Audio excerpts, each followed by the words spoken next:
siphila ngenxa yobulumko esabufumanayo. Uthi ke ngokuSolomon xa ethethayo indlu yona ngamanye amazwi ngezityenezi ubukade usokha ngazo ungayakhi itoilet ungayakhi ihoko yehagu kodwa indlu yona ikhutshwe bucala asoze yakhe ngezitene asoze ibethelele ngamaplanga indlu kodwa indlu yona iza kokhiwa bubulumko. Namhlanje ukhona ubulumko obungafumaneki ebantwini.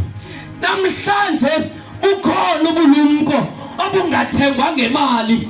Namhlanje ukhona ubulumko othi ubufumene ngaphakathi kuwe kuqubuka imithombo yamanzi.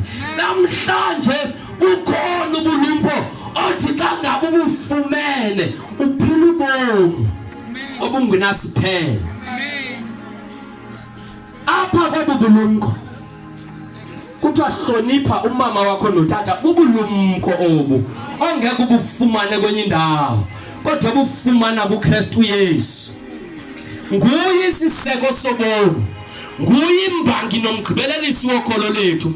Njengoba silapha sokhiwe izandla zakhe athi obhalayo xa uthi indlu kangaba noba ludonge kangabe besokha lonto yasuka yamoshakala kodwa umbumba apha esandleni sakhe uyakwazi ukuphinda ayitshintshe enze enye into noba ungazibhala incwadi kodwa le ndlu lasoze itshintshwe imibhalo namhlanje kodwa iyotshintshwa bubulumko obufumaneke elizwini likaThixo. Xa sithandaza namhlanje ndizoba nento ethi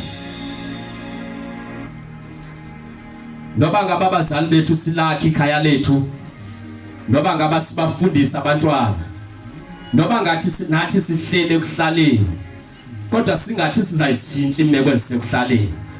Nathi futhi singaziqhathi sithi singawatshintsha amakhaya wethu kodwa umuntu onotshintsha amakhaya wethu ngumuntu ofumene ubulumko obungeke bufumaneke ebantwini. Le ndlu le ayikhiwa ngezandla zomuntu. Xa efike antena uPaul ufika abantu bahlela enhlobo.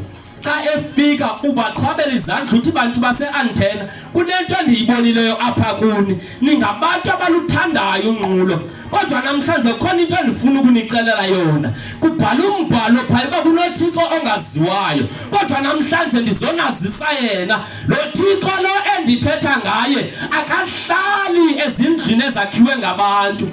Uthi namhlanje ndizonazisa yena uthi nguye odale izulu nomhlaba.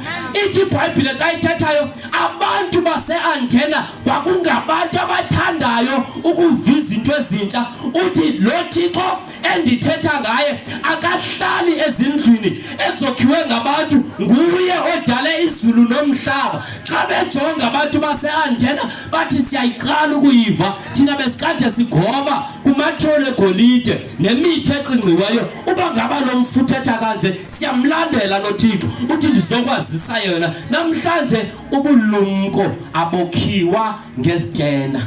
Indlu ayokhiwa ngezitena kodwa yokhiwa ngobulumko. Xa sizawuthandaza uba ungabe uyijonge into yendlu yokhiwayo yinto yangaphakathi, into yomoya. Ubungabe ujonge ngoku abantu abaninzi bachiphile babalekile emakhayeni bekuthiwa bazalwe kuwo kodwa umoya ufumene amakhaya endaweni abafumana kuwo. Ikhaya liyafumaneka naphansi komthi, ikhaya liyafumaneka naphansi kwebridge ngoba indlu yona yakhiwa ngezitena, yakhiwa ngobulumko. Lena yimeko yomoya. Umuntu athi sefikile endaweni athi ndafumana ikhaya, athi ikhaya lokhiwe ngezitena elishiya emva ngoba lento iyindlu ayokhiwa ngezitena kodwa yokhiwa ngobulumko. Afika ahlala umntwana ethezeke athi ndifumene ikhaya ngoba umoya ufumene indawo yophumula. Ngoba indlu ayokhiwa ngezitena kodwa yokhiwa ngobulumko. Ibe selizinziswa ngengqondo amagumbi ayo ubulumko obuwazalisayo. Njengoba silapha wonke umuntu onolwazi kodwa xa ingena phaya sizohluza ulwazi xa singena esikolweni ngoba ulwazi luninzi. Indlu yona yakhiwa ngobulumko. Cela sime ngenyawo sawuthandaza.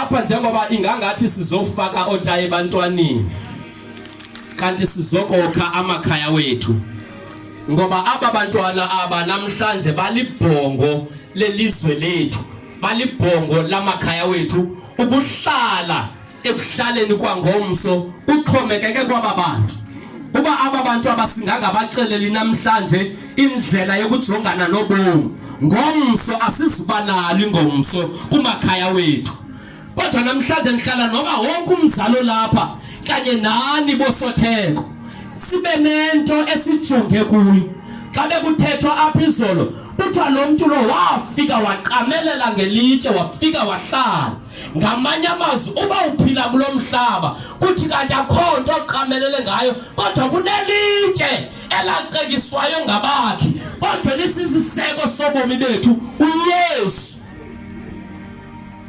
Ndifuna siwavale ka amehlo wethu ubani nobani enhliziyweni yakhe athi mina uba laphosana nalento naselibudaleni bami ndingayifumani kudala ndizama ukulakha ikhaya la imali liyaphasalaka kanti intoni ebendiyibhuda bengathi ndibeka isitena phezu kodaka kodwa namhlanje ndifumana into entsha uba indlu yona asoze uyakhe ngesitena kodwa yakhiwa ngobulumko.